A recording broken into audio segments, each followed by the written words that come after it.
20세기 신학자들 가운데에 가장 탁월한 신학자 중에 한 사람인 위르겐 몰트만이라고 하는 학자가 희망의 신학이라고 하는 책을 썼습니다.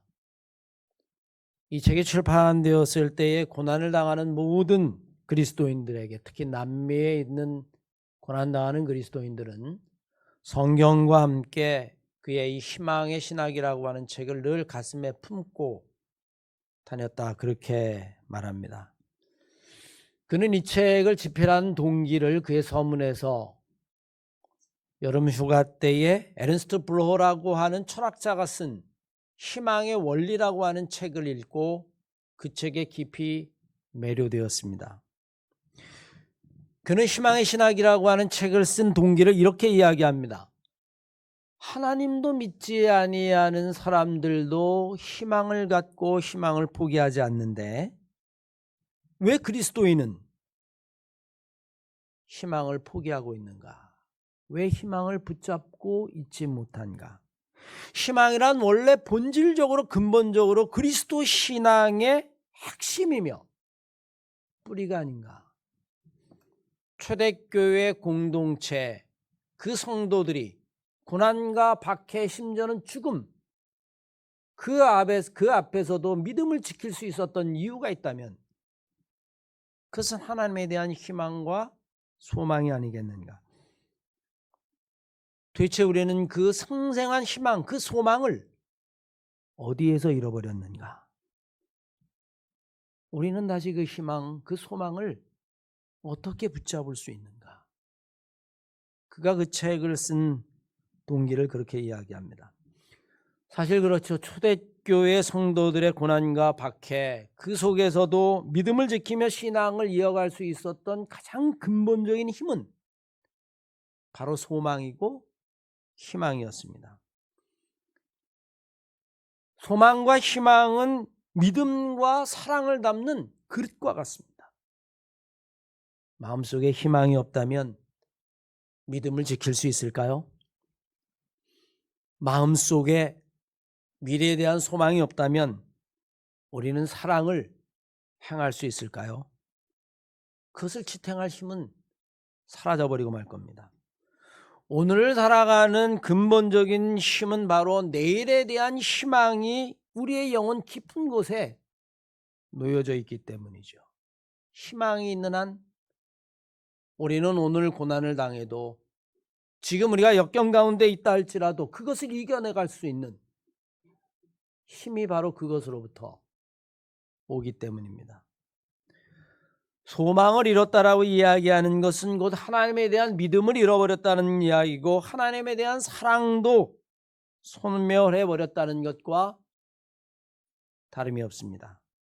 하나님에 대한 소망을 잃어버리면 우리의 영혼은 생기를 잃어버리는 것이고 우리의 믿음은 사라져버리는 거죠.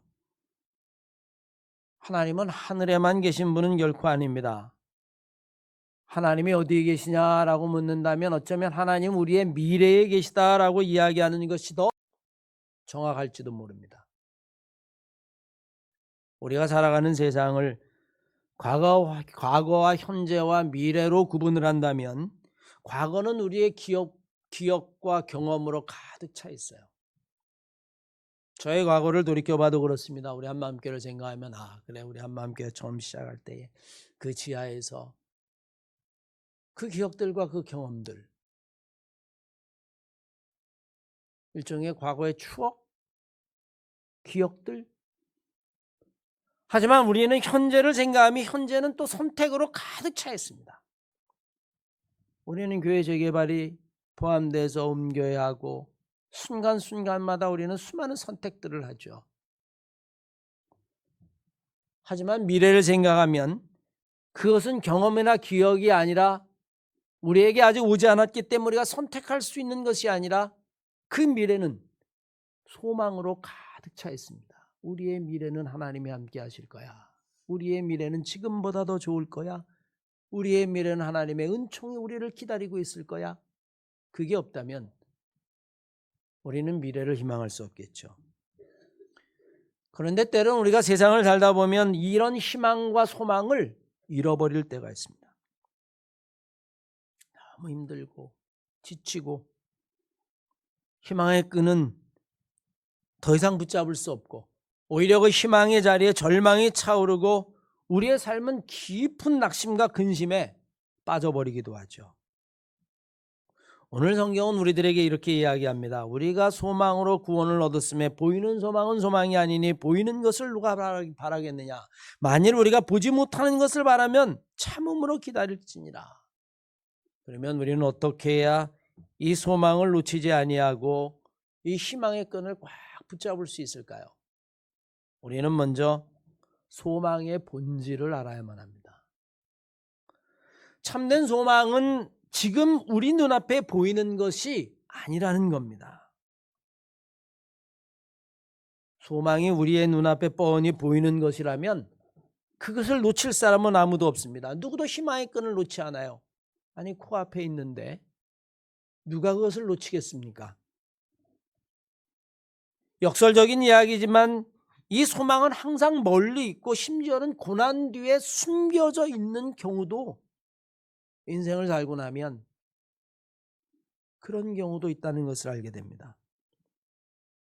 오늘 본문이 우리들에게 그렇게 가르쳐 주죠. 보이는 소망은 소망이 아니다. 다른 번역에 보면 로마서 8장 24절 쉬운 성경은 이렇게 번역해 놨어요. 우리는 믿음으로 구원을 받았습니다. 믿는다는 것은 아직 갖고 있지 않더라도 장차는 얻으리라는 것을 알고 기다리는 것입니다. 이미 갖고 있는 사람은 그가 얻을 것을 기대하지 않고 믿고 기다릴 이유가 없습니다. 소망은 기다림입니다. 오늘날 현대를 살아가는 사람들이 희망을 이야기하기 어려운 이유가 있습니다. 왜 그런지 아십니까? 희망이 안 보여. 희망이 없어. 왜냐하면 눈앞에 있는 것만 보고 눈앞에 있는 것만 믿기 때문에 그렇습니다.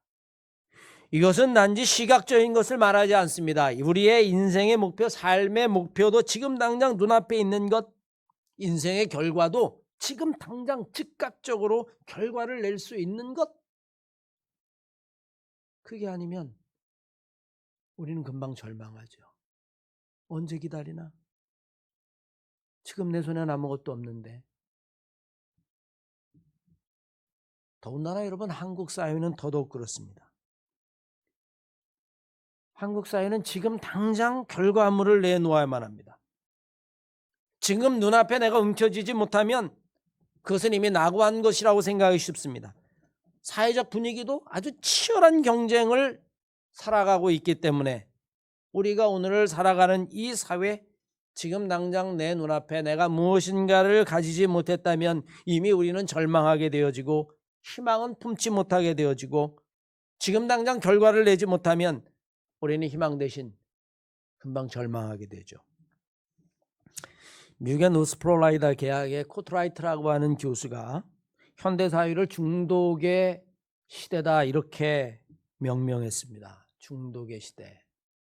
아마 여러분 인터넷을 찾아보면 중독의 시대, 거기에 관한 책들도 쫙 여러분이 검색할 수 있을 겁니다.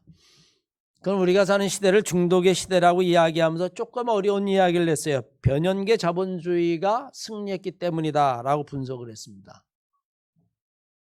여러분 무슨 이야기일까요? 좀 쉽게 설명하면 이런 겁니다. 인간의 뇌에는 여러 부위가 있는데 전두엽이라는 부분도 있고 변연계라고 하는 부분도 있는데 각각이 통제하고 담당하는 부분이 달라요. 그런데 오늘날 현대인들은 기억력이나 판단력 아니면 추리나 이성적인 판단을 할 수 있는 전두엽은 점점 약해지는 반면에 충동적이고 본능적이고 즉각적이고 감각적인 이 변연계는 점점 발달한다는 겁니다.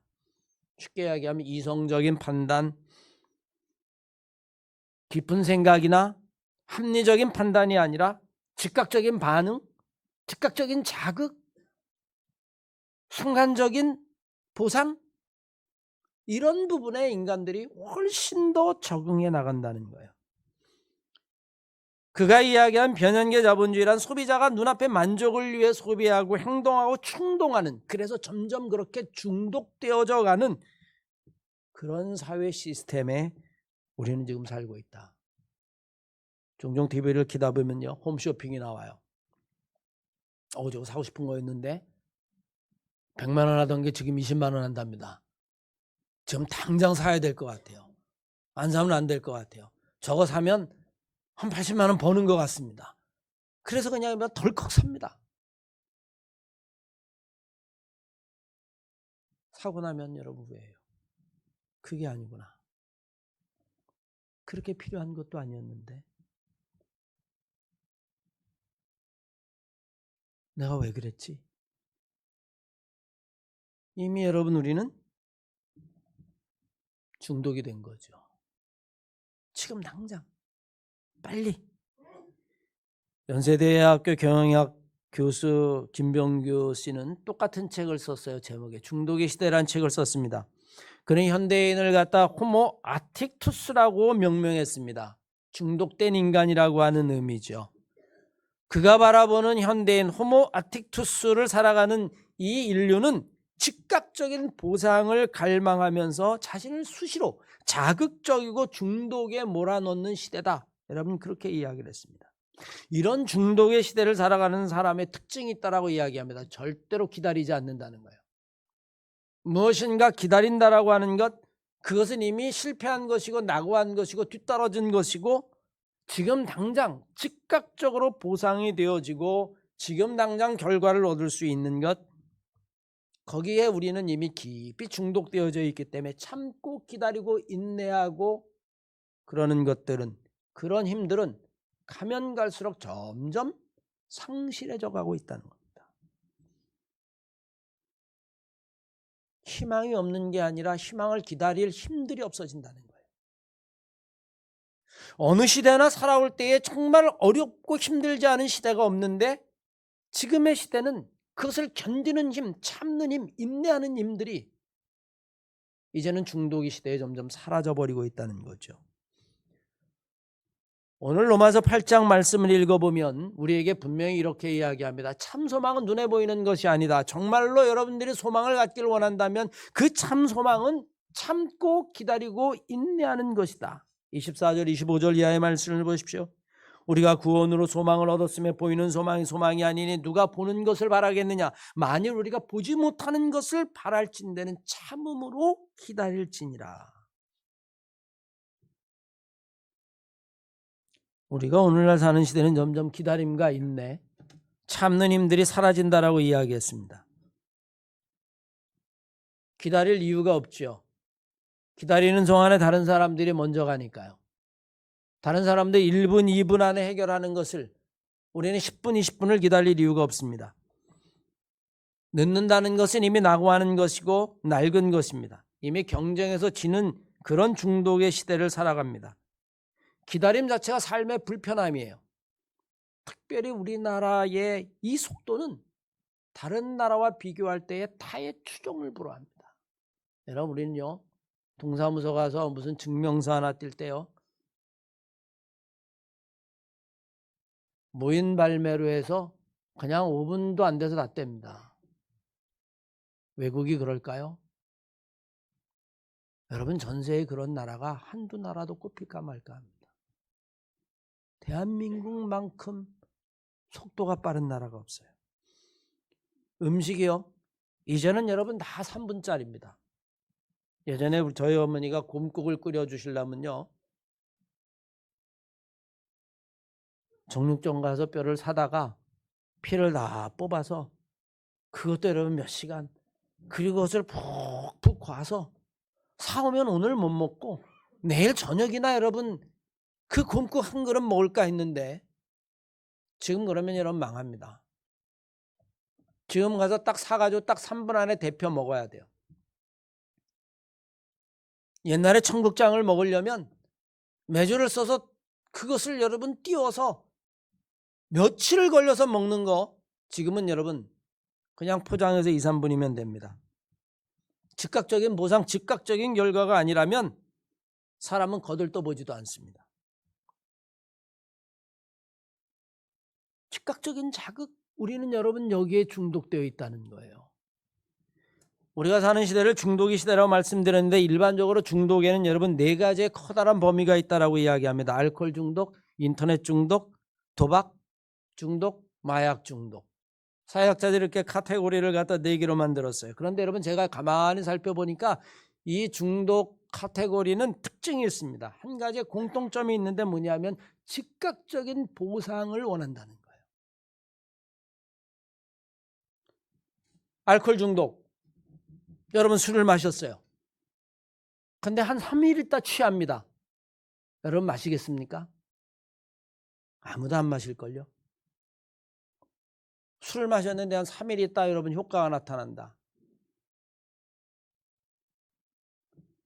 인터넷 검색을 했더니 내일 밤 정도 결과가 나온다. 여러분 아무도 인터넷 중독 안 될 겁니다. 그런데 그런 시절이 있었어요. 제가 춘천에서 목회할 때는요. 처음 인터넷이라는 게 나왔는데 그땐 전화선으로 했습니다. 혹시 아십니까 여러분? 모뎀이라는 거. 그때는 교회 주보에 쓰려고 사진 하나를 칼라로 돼서 멋진 사진을 하나 다운받으려고 그러면 밤 11시에 여러분 모뎀을 걸어놓으면 그 다음날 새벽기도 갔다 왔을 때 칼라 사진 한 장이 내려왔어요. 그런데 그것도 통신이 안 좋을 때는 중간에 오다 끊어가지고 새벽에 나가보면 사진이 채 다운받지 않았어요. 그런데 여러분 지금은 어떻습니까? 버튼 하나만 누르면 버튼도 아니죠. 예전에 인터넷 검색 하나만 하면 몇 초 만에 여러분 영화 한 편이 쫙 다운되어 내려옵니다. 기다릴 이유가 없어요. 점점 기다리는 힘들은 상실돼 버리고 맙니다. 도박 중독. 여러분 도박은 그냥 한두 시간 안에 아니 그 찰나적으로 결과가 나오기 때문에 그렇습니다. 일확천금을 할 수도 있고요. 순식간에 집안을 날릴 수도 있어요. 도박을 하고 베팅을 했더니 그 베팅이 1년 후에 결과가 나온다. 아무도 여러분 도박 중독하지 않습니다. 지루해서 못 기다려요. 마약도 여러분 마찬가지입니다. 대한민국도 더 이상 마약 청정국이 아니라고 이야기하죠. 마약 주사를 맞았더니 내년쯤에서 취하기 시작한다. 여러분 아무도 안 맞을 겁니다. 마약은 바늘에 꼽는 순간 바로 쾌락이 오고 바로 보상이 오고 바로 몽롱해지기 때문에 술 중독, 인터넷 중독, 도박 중독, 마약 중독 그 모든 것들도 여러분 마찬가지라고 하는 사실이에요. 우리는 이런 중독 사회에 살아가고 있습니다. 우리는 순간 지금 이 순간 즉각적인 보상을 갈망하는 것에 점점 길들여져 가고 있다는 거예요. 그러니 오늘 이야기한 것처럼 소망, 그것도 여러분 지금 오는 소망이 아니면 소망이 아니에요. 참고 기다려야 한다? 기다릴 힘이 없는데 그것을 어떻게 소망합니까? 내 안에서 참고 기다릴 그 영적인 힘들이 점점 사라지고 있는데 말이죠. 그러나 생각해 보십시오. 진정으로 중요한 것들, 특히 진정으로 가치 있는 것들은 즉각적인 보상이 아니라 지연 보상의 특징을 가지고 있습니다. 한참 있다 결과가 나타나는 거예요. 참고 견디고 인내하고 포기하지 않을 때에 비로소 보상의 결과가 나타납니다. 여러분 공부 5시간에서 사법고시 패스할 수 있다면 판검사 안 하는 사람 없겠죠? 몇 년을 해야 하고 그래도 힘들어요. 왜 여러분 올림픽 금메달리스트에 열광할까요? 한나절 달리기 연습하고 금메달을 딸 수 있다면 온 세상 사람들이 다 금메달리스트일 겁니다. 10년을 연습해도 따기 어려운 거예요. 자기의 몸 관리해야 되죠. 부상 없도록 해야 되죠. 먹는 것 관리해야 되죠. 자기의 몸을 최상에 만들어야 되죠. 건강 다이어트. 여러분 왜 건강 다이어트 식품이 그렇게 잘 팔리는지 아십니까? 이거 하나만 먹으면 건강 다이어트 할 수 있다. 알약 하나로 정말 다이어트가 가능할까요? 다이어트가 그저 이 한강 한 30분 걷는 거로 다이어트가 된다면 아무도 다이어트 하지 못할 사람 없을 겁니다. 끊임없는 인내, 견뎌야 될 힘들, 우리에게는 여러분 그런 것들이 정말 필요합니다. 보이지 않는 것을 소망한다라고 이야기하는 것은 결국에는 긴 시간을 참고 인내할 수 있는 인내의 힘이 있어야 한다는 겁니다. 그게 진짜 소망이라는 거예요. 그렇지 않으면 우리는 참 소망을 잡지 못할 겁니다. 창세기 22장 이하의 말씀에 하나님이 아브라함을 부르시죠. 내가 너로 큰 민족을 이루겠다. 아브라함은 여러분 그것에 관한 이야기 싹을 틔우는 데만 25년이 걸렸어요. 하나님이 야곱과의 씨름하죠. 야곱이 장자의 직분을 가지고 그 고생을 하면서 삼촌 라반의 집으로 갑니다. 장자의 직분, 그 다음날 여러분 아버지의 것을 다 물려받았다면 그 성경은 우리들에게 신앙의 이야기로 정돈되지 않았을 겁니다. 그는 그것을 얻기 위해서 20년 동안 죽을 고생을 합니다. 참고 인내하고 견디고. 세상에서 가장 배우기 어려운 것이 있다면 그것은 바로 인내하고 참고 기다리는 겁니다. 오늘 성경 우리들에게 분명히 이야기하죠. 만일 우리가 보지 못하는 것을 바란다면, 보지 못하는 것을 소망한다면 참아야 한다. 기다려야 한다. 인내해야 한다. 우리는 여러분 점점 그 힘을 잃어버리고 있어요. 그러면 우리가 기다리다가 지쳐서 더 이상 참을 수 없고 이제는 그 힘이 다 소진했을 때 우리는 어떻게 해야 할까요? 오늘 성경 말씀에 보면 바로 우리들에게 분명히 이야기합니다. 참고 기다려야 할지니라. 그런데 정말 더 이상 참고 기다리는 것이 힘들 때에, 인내하다가 지칠 때에 우리는 성령의 도움을 간구해야 될 줄로 믿습니다. 오늘 성경 우리들에게 분명히 이야기하죠. 이와 같이 성령도 우리의 연약함을 도우시나니 우리가 마땅히 빌 바를 알지 못하나 성령이 말할 수 없는 탄식으로 우리를 위하여 친히 간구하시느니라. 우리의 연약함을 하신다고 이야기합니다. 더 이상 내 소망을 견뎌낼 힘이 없습니다. 내가 이 소망을 품고 여기까지 왔는데, 인내하고 왔는데 내가 더 이상 인내할 힘이 없습니다. 더 이상 견딜 힘이 없습니다. 더 이상 참을 힘이 없습니다. 우리의 연약함이죠. 인내를 다 잃을 수 있다면 인생을 실패하는 사람은 없을 겁니다. 누구라도 힘들어요. 저도 여러분 목회 30년을 넘게 했지만 교회를 개척하고 또 춘천에서는 여러분 건축하고 그래서 여기까지 왔지만 돌이켜보면 어떨 때는 여러분 목회를 접어야겠다 생각했던 시절이 한두 번이 아닙니다. 하나님 앞에 그렇게 기도해서 하나님 못하겠습니다.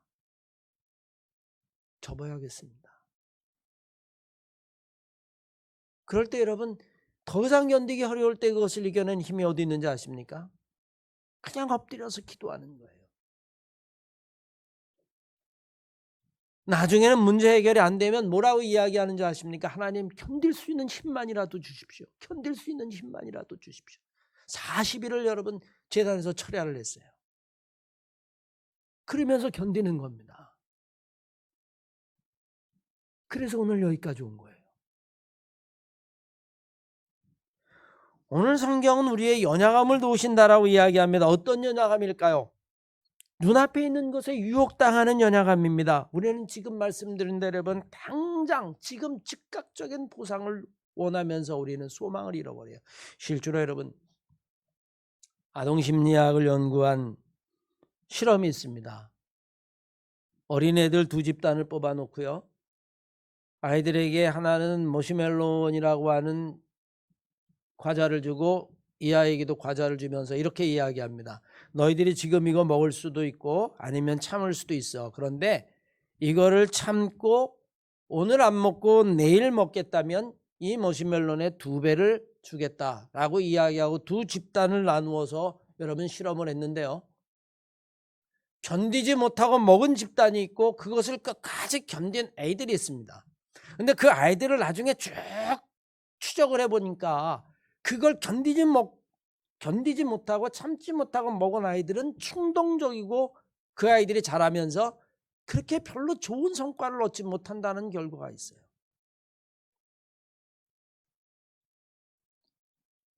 학업 성취 능력도 떨어지고. 왜? 참고 견디는 걸 못하니까. 쉽게 포기하니까. 그런데 여러분, 그것을 꾹 참고 그리고 그 다음에 늦게 견뎌낸 애들, 그래서 그것의 2배를 받은 아이들의 그 후를 추적해 보니까 그 아이들은 학업 성취도 놓을 뿐만이 아니라 이성적이고 그리고 훨씬 더 좋은 결과들을 얻었다는 거예요. 아이들에게 참을 때에, 견딜 때에, 인내할 때에 돌아오는 그 소망에 대한 것들이 점점 사라져 버리고 있다는 겁니다.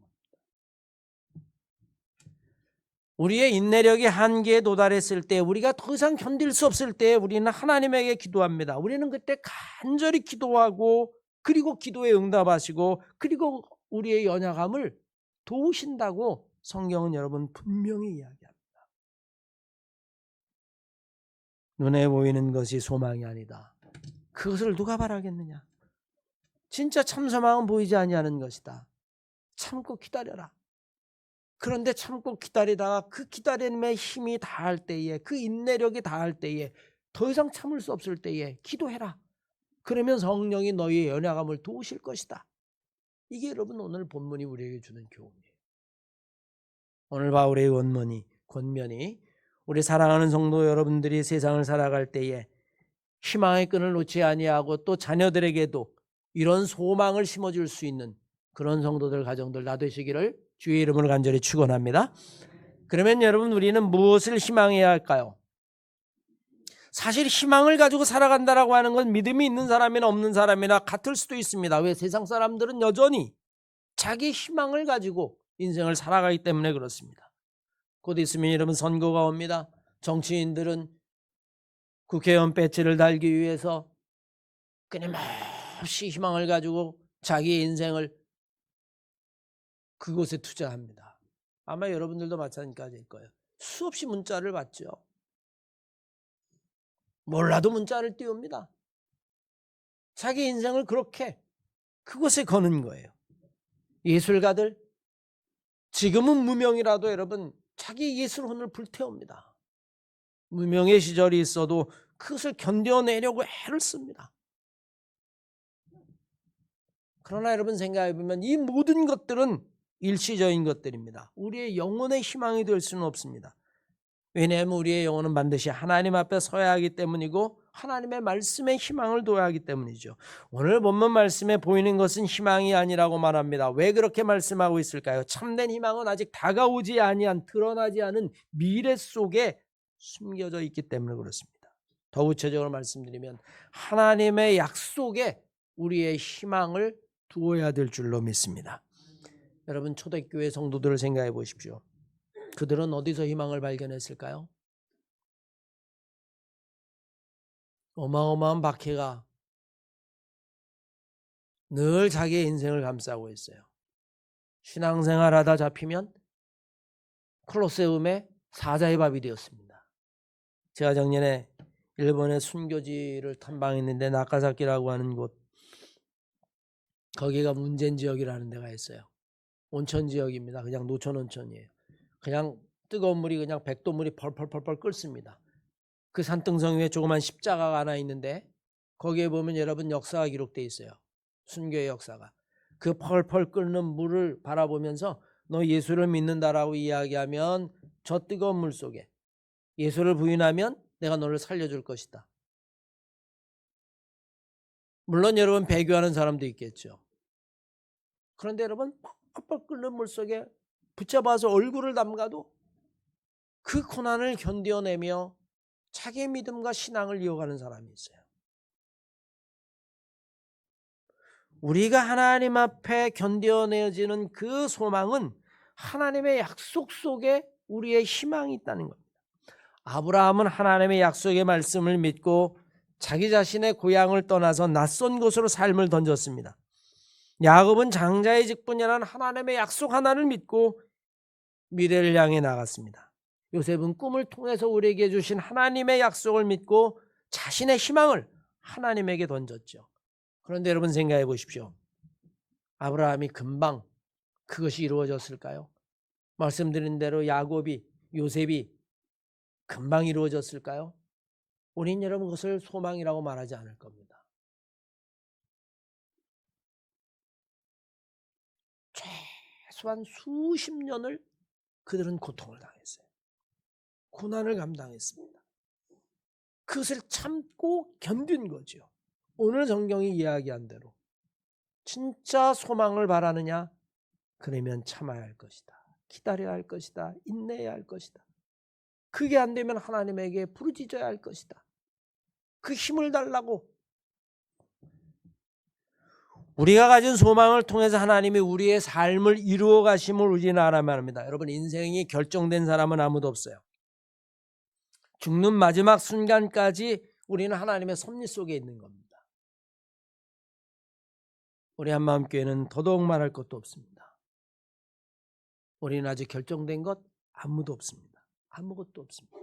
우리는 지금 만들어가는 과정 가운데 있는 것이죠. 고난 속에서도 희망을 버리지 아니하고 최선을 다하며 자신의 삶을 살아가는 사람을 통해서 하나님은 역사하신다는 것을 우리는 분명히 알아야만 합니다. 하나님은 모든 사람의 영혼 속에 살아계시지만 모든 인생이 하나님을 드러내는 것은 결코 아닙니다. 그 속에 희망을 갖고 소망을 갖고 하나님의 말씀대로 살아가는 사람만이 자기의 인생을 통해서 하나님의 섭리와 뜻을 이룰 수 있는 것이죠. 사랑하는 마음교회 성도 여러분, 이제 우리는요, 이 교회를 떠나야 할 날들이 이제 석 달도 채 남지 않았습니다. 저는 여러분 늘 요즘 자나 깨나 정말 새벽 기도나 아니면 길을 가나 어떤 마음으로 우리에게 다가오는 이 미래를 맞이할 것인가, 우리는 어떤 마음으로 이것을 떠나서 길을 갈 것인가, 오매불망 그 한 가지 생각뿐입니다. 그리고 그것에서 얻은 답도 한 가지입니다. 하나님이 우리에게 주시는 그 소망을 바라며 우리는 길을 나서는 것이죠. 그 소망을 이루기 위해서 우리는 참고 인내하고 견디고, 그러다 쓰러질 것 같으면 하나님 우리를 도우소서, 성령이여 우리를 도우소서, 그렇게 기도하며 길을 나서야겠다. 희망의 끈을 놓지 말아야겠다. 놓칠 것 같을 때 하나님 힘주시옵소서, 그렇게 이야기하겠다. 우리 사랑하는 한마음교회 성도 여러분, 오늘의 말씀 속에서 희망의 끈을 놓지 아니하고 세상을 살아가는 우리 한마음교회 성도들 다 되시기를 주의 이름으로 간절히 축원합니다.